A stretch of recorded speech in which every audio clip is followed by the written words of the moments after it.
এর মধ্যে আমি ভরে নেব। আহা, দেখেই তো পুরো মন ভরে যাচ্ছে। মুখের স্বাদ ফিরে এলো। আম মাখা খেতে এত সুন্দর হয়েছে, একবার এইভাবে বানিয়ে দেখুন। আজকে তুমি রান্না করবে না? আজকে রান্না তো করব, এখনো কি রান্না করব ঠিক করিনি। তার আগে দেখ তোর বাবা কতগুলো জ্বালন নিয়ে এসছে না, সেগুলো আগে গুছিয়ে ফেলি। রোদ প্রচুর বেরিয়েছে, একটু রোদের মধ্যে দিয়ে দেবো। প্রচন্ড রোদ বেরিয়েছে বন্ধুরা, জ্বালনগুলো না রোদে শুকিয়ে রাখলে আর রান্নাও করতে পারবো না। এই জন্য দেখুন রোদে একটু দিয়ে দিচ্ছি। মা, বাবাই আসছে। হ্যাঁ, তো বাবাই আসছে, তো আমি দেখছি অনেকগুলো জ্বালন বন্ধুরা রেখে দিয়ে আবার গেছিল বাজারে, কি নিয়ে এলো দেখি।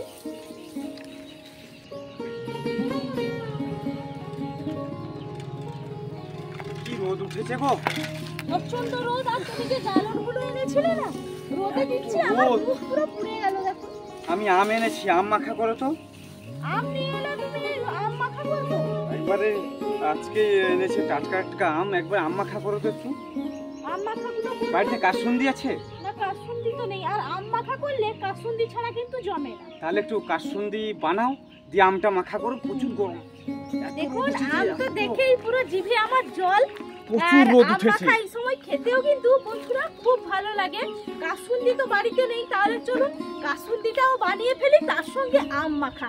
তাহলে তুমি সাইকেলটা রেখে চলো রান্নাঘরের দিকে, আমি বানাই সবকিছু গুছিয়ে নেই। হ্যাঁ, তাড়াতাড়ি আমি হাত পা গুলো ধুয়ে নেই। হ্যাঁ হ্যাঁ, যাও যাও। এই রোদের সময় একটু আম মাখা খেতেই হবে। রান্নাঘরে তো বন্ধুরা চলে এলাম, এরপর তাহলে কাসুন্দিটা বানিয়ে ফেলি। আর গরমের সময় একটু কাসুন্দি মাখা হলে খেতে তো ভালো লাগে, আম তার সঙ্গে মুখটাও ছাড়বে। আর এত উঠেছে না, এই রোদে পুরো জমে যাবে। এসছি, সবকিছু তো গুছিয়ে নিয়েছি। এখানে কাসুন্দি বানানোর জন্য কিন্তু সর্ষে লাগবে, তার জন্য আমি দু রকম সর্ষে নিয়েছি। এখানে দেখুন কালো সর্ষেটা নিয়েছি, আর এখানে নিয়েছি হলুদ সর্ষে, আর একটা নিয়েছি জামবাটি। জামবাটিটার মধ্যে আমি প্রথমে দিয়ে দেব হলুদ সর্ষেটা নিয়ে নিচ্ছি। আপনারা যতটা করবেন সেই পরিমাণে কিন্তু সর্ষেটা নিয়ে নেবেন। দুটো সর্ষে আমি একসঙ্গে ভালো করে মিশিয়ে নেব। দেখুন ভালো করে মিশিয়ে নিলাম। এরপর আমি জল দিয়ে দেবো, কারণ বাজার থেকে নিয়ে আসা হয়, এই জন্য আগে ভালো করে আমি পরিষ্কার করে ধুয়ে নেব। ভালো করে হাত দিয়ে চটকে চটকে ধুয়ে নিচ্ছি।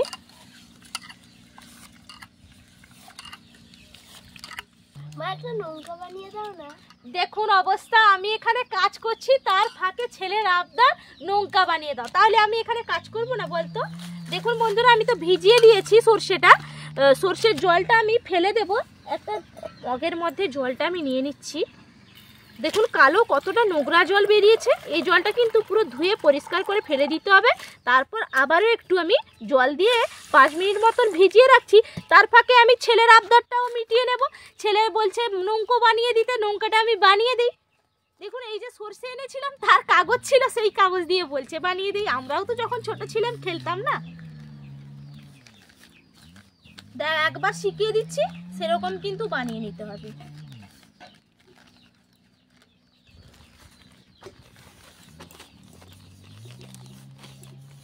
এইদিকে রান্না করব তাড়াহুড়ো, সেই দিকে আবার নৌকো বানিয়ে দিতে হচ্ছে।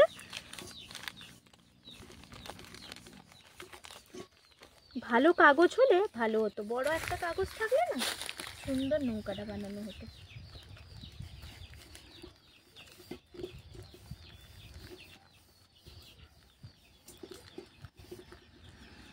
দেখুন নৌকাটা বানিয়ে দিয়েছি। যা, নৌকাটা নিয়ে চলে যা, পুকুরে একটু ভাসিয়ে দিয়ে সাবধানে নামবি পুকুর ঘাটে। ছেলের তো আবদার মিটিয়ে দিলাম। এইদিকে দেখুন সর্ষেটাও ভিজিয়ে রেখেছিলাম, অনেকটা কিন্তু ভিজেও গেল তার ফাঁকে। এই সময় দেখুন একটা মিক্সিং বোল নিয়েছি, এই বোলের মধ্যে কিন্তু আমি নিয়ে নেব। তার আগে কিন্তু জলটা আমাকে ছেঁকে নিতে হবে, এই জন্য একটা ছাঁকুনি নিয়েছি, আর একটা মগের মধ্যে জলটা ভালো করে ছেঁকে নেব সর্ষের মধ্যে, তাহলে আর একটু নোংরা জল আর থাকবে না। দেখুন এইভাবে ছেঁকে নিলাম, একটা ছাঁকুনি দিয়ে এইভাবে আপনারাও ছেঁকে নেবেন। সবগুলো সর্ষে আমি ছেঁকে নিয়েছি। এরপর আমি এর থেকে মিক্সিং বোলের মধ্যে নিয়ে নিচ্ছি।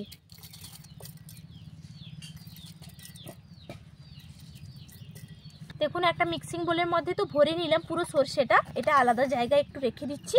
আর দেখুন এখানে আদা নিয়েছি, আর আপনাদের দাদাভাই তো দুটো আম নিয়ে এসছে। একটা আম মাখা করার জন্য আমি রেখে দিচ্ছি, আর একটা আম আমি কেটে নেব।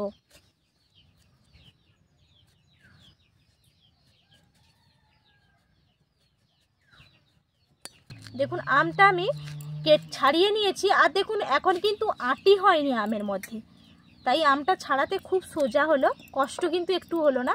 দেখুন এরকম ছোট ছোট টুকরো করে নিতে হবে, এইভাবে ছোট ছোট টুকরো করে নিলাম, আর একটা জল জামের মধ্যে আমি ফেলে দিচ্ছি, তাহলে আমের গায়ে যে কষ্ট আছে সেটা আর থাকবে না।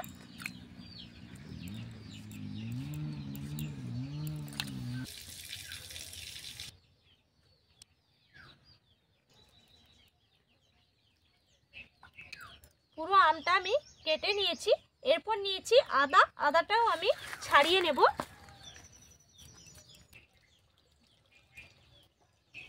আদাটা তো ছাড়িয়ে নিয়েছি, একটু লম্বা লম্বা করে কেটে নেব এইভাবে। দেখুন সরু সরু করে এরকম কিন্তু কেটে নিতে হবে।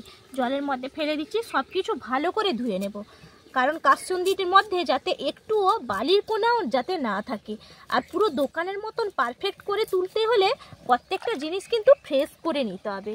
ফ্রেশ জিনিস দিলে তাহলে রেসিপিটাও ভালো হবে, আর একটু বালি কাকড় যদি মুখে পড়ে তাহলে খেতে আর ভালো লাগবে না। আর দেখুন আমি এখানে কাঁচা লঙ্কাটাও নিয়েছি, কাঁচা লঙ্কাটা আপনারা যে যেরকম ঝাল খাবেন সেই অনুযায়ী কিন্তু ঝালটা দেবেন। এখানে সব কিছু দিয়ে দিলাম, কাঁচা লঙ্কা, আদা, আর দিয়ে দিলাম আম, ভালো করে জলের মধ্যে দেখুন বন্ধুরা আমি ধুয়ে নিলাম। এরপরে এই যে মিক্সিং বোলের মধ্যে সর্ষেটা নিয়েছিলাম, সর্ষের মধ্যে আমি দিয়ে দিচ্ছি।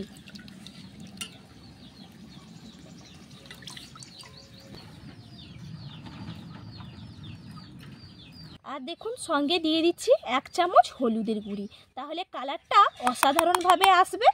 আর এর মধ্যে সামান্য একটু জল দিয়ে দেব, কারণ খুব একটা কিন্তু পাতলা করা যাবে না, একদম সামান্য একটু জল দিলাম। আপনারা পরিমাপটা অনুযায়ী বুঝে বাড়িয়ে কমিয়ে নেবেন। এরপর ঢাকা চাপাটা দিয়ে আমি এটা পেস্ট করে নেব। চলে যাচ্ছি।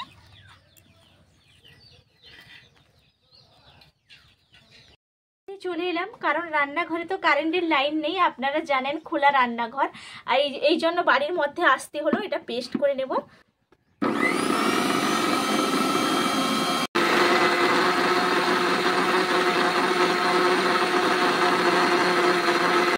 দেখুন আমি একটু অফ করেছি, তারপর আবারও চালিয়েছি। মাঝে মধ্যে একটু জল লাগলে বন্ধুরা অবশ্যই একটু জল দিয়ে কিন্তু বেটে নেবেন। আবারও একটু চালিয়ে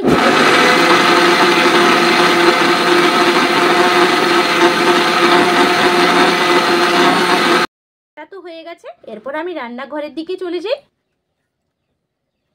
বেটে নিয়ে তো চলে এলাম, আপনাদেরকে দেখিয়ে দিই যে কতটা মিহিভাবে পেস্ট হয়েছে। দেখুন ঢাকা চাপাটা খুলছি, আর দেখুন চামচে একটু উঠে আপনাদেরকে দেখাই। এইভাবে কিন্তু মিহি পেস্ট কিন্তু করতে হবে, তাহলে কাসুন্দিটা ভালো হবে, পুরো দোকানের মতন একবারে পারফেক্ট হবে। আর কোনো রকম ভেজাল ছাড়া নির্ভেজাল একেবারে কাসুন্দি খেলেও কিন্তু কোনো ক্ষতি হবে না। দেখুন কি সুন্দর মিহি পেস্ট হয়েছে। এটা আলাদা করে আমি রেখে দিচ্ছি। উনুনটা ধরিয়ে নিচ্ছি। উনুনটা আমি ধরিয়ে নিয়েছি, কড়াইটা চাপিয়ে দিচ্ছি। দেখুন কড়াইটা গরম হয়ে গেছে, কড়াইয়ের মধ্যে আমি দিয়ে দিচ্ছি জল। জলটা কিন্তু ভালো করে ফুটিয়ে নিতে হবে। জলটা ভালো করে এরপর ভালো টকবক করে যেন ফুটে সেই রকম আমি ফুটিয়ে নেব। এটা কিন্তু একবারে ফুটে উঠেছে। এই সময় যে আমি সর্ষের পেস্ট করে নিয়ে এলাম, মিহি পেস্টটা, এটা আমি এই জলের মধ্যে দিয়ে দেব।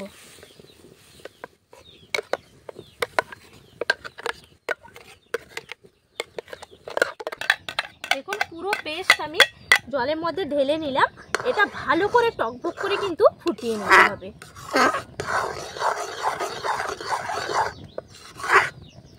দেখুন ফুটতে ফুটতে কিন্তু অনেকটা ঘন হয়ে যাবে, আর দেখুন কালারটাও কিন্তু চেঞ্জ হয়ে যাবে, পুরো পারফেক্ট দোকানের মতন হবে। আর হোমমেড কাসুন্দিটা বন্ধুরা কেমন লাগলো অবশ্যই আপনারা কমেন্ট করে জানাতে কিন্তু ভুলবেন না। অবশ্যই জানাবেন যে আমার হোমমেড কাসুন্দি এরভাবে টকবক করে কিন্তু ভালো করে ফুটিয়ে নিতে হবে। আর একটু থকথকে করে নেব, একবার ভালো করে ফুটিয়ে নিয়ে অনেকটা কিন্তু তাহলে কমেও যাবে, আর থকথকে ভাব একটা চলে আসবে। আর অনবরত কিন্তু একটু নাড়াচাড়া করবেন, না হলে নিচের তলাতে লেগেও যেতে পারে। দেখুন ভালো করে তো টকবক করে ফুটছে। এই সময় এর মধ্যে দিয়ে দেব চিনি। আপনারা পরিমাপ অনুযায়ী চিনিটা দিয়ে দেবেন, বাড়িয়ে কমিয়ে। চিনিটা ভালো করে মিশিয়ে নিচ্ছি। চিনিটা তো ভালো করে মিশিয়ে নিলাম। এরপর আমি এর মধ্যে দিয়ে দিচ্ছি 1 চামচ লবণ। আপনারা লবণটাও কিন্তু বাড়িয়ে কমিয়ে নিয়ে নেবেন। এরপর ভালো করে লবণটাও মিশিয়ে নিচ্ছি। দেখুন চিনিটা আর লবণটা ভালো করে মিশিয়ে নিয়েছি। এরপর আমি দিয়ে দেব ভিনিগার। অনেকেই ভিনিগার বলেন, আবার অনেকেই সিরকা বলেন। এই ভিনিগারটা দিয়ে দেব। এটা তো বাড়ির তৈরি, আপনারা জানেন। অনেক রান্নাতে আমি ব্যবহারও করছি, আপনাদের সঙ্গে শেয়ারও করছি। আর আমার অলরেডি ভিডিওটা দেওয়া আছে ভিনিগার তৈরির, আপনারা চাইলে দেখে নিতে পারেন। এখান থেকে আমি ভিনিগার দিয়ে দেব। এখানে 1 চামচ মতো ভিনিগার দিয়ে দেব, তাহলে অনেক দিন সংরক্ষণ করে কিন্তু রাখতে পারবো। ভিনিগারটা দিয়ে দিয়েছি। এরপর আমি মিশিয়ে নিচ্ছি। এরপর আমি এর মধ্যে দিয়ে দেব, দেখুন বন্ধুরা, সর্ষের তেল নিয়েছি। সর্ষের তেলটাও আমি দিয়ে দেব, তাহলে ঝাঁঝটাও পুরো দোকানের মতন হবে আর কালারটাও পারফেক্ট আসবে। সর্ষের তেলটা তো দিয়ে দিয়েছি, আপনারা পরিমাপটা বাড়িয়ে কমিয়ে নেবেন। এরপর দেখুন মিশিয়ে নিচ্ছি। আর দেখুন আপনারা লক্ষ্য করুন, সর্ষের তেলটা দেওয়ার পরে কালারটা তো চেঞ্জ হয়ে গেল, পুরো দোকানকে হার মানিয়ে দেবে। দেখুন বন্ধুরা কি সুন্দর হয়েছে। আর একটু বন্ধুরা আপনারা মাপঝোঁক করে অবশ্যই দেখে নেবেন, কারণ ফাঁকা মাঠে রান্না করছি তো, পুরো বাতাস হচ্ছে প্রচুর, এই জন্য একটু হয়তো ধোঁয়া হতে পারে। আপনারা কিন্তু বন্ধুরা মাপঝোঁক করে অবশ্যই দেখে নেবেন।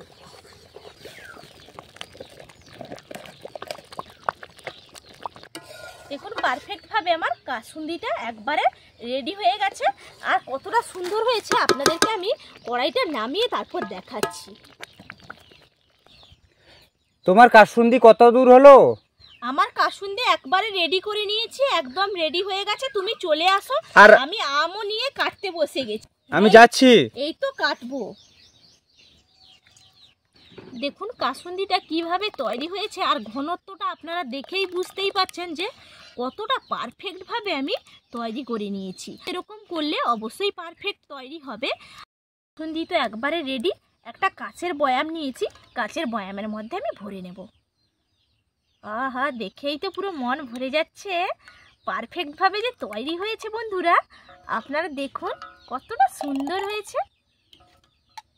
অনেকটাও হয়েছে, অনেক দিন সংরক্ষণ করে রাখতে পারবো। সব কিছুর সঙ্গে কিন্তু খাওয়া যাবে এটা। বিশেষ করে আম মাখা তো খাবোই, তার সঙ্গে চাউমিনের সঙ্গেও খাওয়া যাবে, যে কোনো পকোড়ার সঙ্গেও কিন্তু খেতে ভালো লাগে। আমরা তো খাই। দেখুন কতটা কি সুন্দর হয়েছে। 1 জার ভরে নিলাম, আরও অনেকটাই আছে, আর 1 জার কিন্তু হয়ে যাবে। আর একটা ডিব্বা নিয়ে আসছি। বয়ামের মধ্যে তো ভরে নিয়েছি, ঢাকা চাপাটা আমি লাগিয়ে দিচ্ছি। আর এটা আপনারা নর্মাল ফ্রিজে রেখে দেবেন, তাহলে অনেক দিন ধরে বন্ধুরা সংরক্ষণ করে রাখতে পারবেন। আর অনেক কিছু পকোড়া দিয়ে, চাউমিন দিয়ে, আর আম মাখা দিয়ে খেতে পারবেন। তোমার কাসুন্দি তো দারুণ হয়েছে একবারে।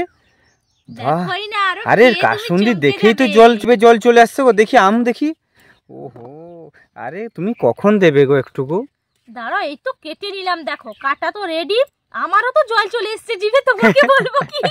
একদম কাটা দেখুন রেডি হয়ে গেছে বন্ধুরা। এরপর আমি মাখিয়ে নেব একটু কাসুন্দি দিয়ে। ওপর থেকে দেখুন 1 চামচ আমি তুললাম, দিয়ে দিচ্ছি। লঙ্কা আলাদা করে আপনারা দিতেও পারেন, একটু চিলি ফ্লেক্স দিয়ে দিলে ভালো লাগবে খেতে, কিন্তু লঙ্কা দিয়ে তো করাই আছে, এই জন্য আমি আর দিলাম না। ভালো করে মাখিয়ে নিই। দেখুন আম মাখাটা কি দারুণ হয়েছে। আরে তুমি কোথায় গেলে, তাড়াতাড়ি আসো। আরে আমার তো জিভ দিয়ে জল চলে এসেছে। এই তো মাখিয়ে নিয়েছি, দাঁড়াও তুমি আগে খাও, আমি 1 পিস আগে তুলে নিই। আমার পুরো জিভে জল চলে এসেছে। আরে আমি খাবো বলে আনলাম, ও তো। আরে তোমাদের মেয়েদের আম দেখলেই লোভ, যে ছেলেরা একটু মন করেছে আগে খাবে, তার উপায় নেই। তুমি পরে খাবে।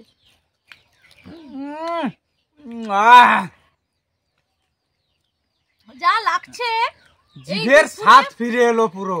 এই দুপুরের সময় বসেছি আর আম কাসুন্দি তো পুরো জমে উঠেছে।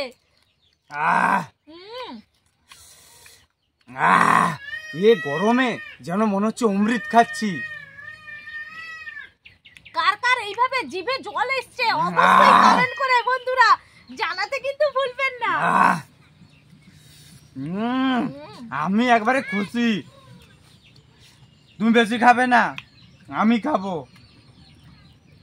আর রোদের সময় আসলে মাথা থেকে যখন ঘাম বেরোয়, এরকম আম মাখা খেলে তো ভুলেই যাব সবকিছু। আমি তো খেয়ে নিচ্ছি, আপনার দাদাভাই বলছে বেশি খেতে না। একটা মাত্র আম তুমি বেশি করে নিয়ে এলে না, তাহলে বেশি করে খেতাম। আহ আহ পুরো জমজমাটি এপিসোড, আপনারা না দেখলে তো মিস করবেন। আহ আর কার কার এইভাবে জিভে জল চলে এসছে অবশ্যই কমেন্ট করে জানাবেন। আর কাসুন্দিটাও কেমন হয়েছে জানাতে কিন্তু বন্ধুরা ভুলবেন না। সবাই ভালো থাকবেন। আর সবাইকে আমার অসংখ্য অসংখ্য ধন্যবাদ। দিদি ভাইরা যে বলেছিলেন, আমি খাচ্ছি, দেখি তোমার জিভে জল এসেছে কিনা। দিদি ভাইরা যে বলেছিলেন গোলাপ ফুলের ডালাটা কেটে দিতে, গোলাপ ফুলের ডালাটা আমি কেটে দিয়েছি বন্ধুরা। আর আমি তো জানতাম না যে গোলাপ ফুল থেকে হবে না, তার জন্য ছিল আমি কেটে দিয়েছি। সবাই ভালো থাকবেন, সুস্থ থাকবেন। আবার আপনাদের সঙ্গে আমার পরের রেসিপিতে বন্ধুরা দেখা হবে। সবগুলো আম খাবেন, আমার জন্য রাখবে। টাটা।